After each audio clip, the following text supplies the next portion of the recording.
Hi friends, morning breakfast டக்குன்னு மொறுன்னு தோசை, அது கூட தக்காளி சட்னி எப்படி பண்ணுறேன்னு பார்த்துடலாமா?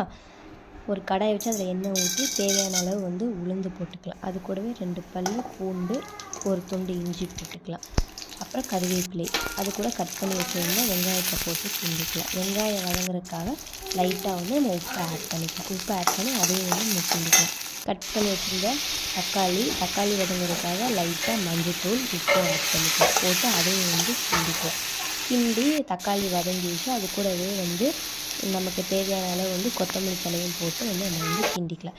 கிண்டி கிரைண்ட் பண்ணி எடுத்துகிட்டு வந்தாச்சு. அதுக்கிடையில் நம்ம தோசை ஊற்றிக்கலாம். தோசை ஊற்றியாச்சு. பாருங்கள் ஃப்ரெண்ட்ஸ், எப்படி முருகலாக வந்திருக்கு. அதை திருப்பி போட்டதுக்கப்புறம் பாருங்கள் எப்படி முருகலாக வந்திருக்கு.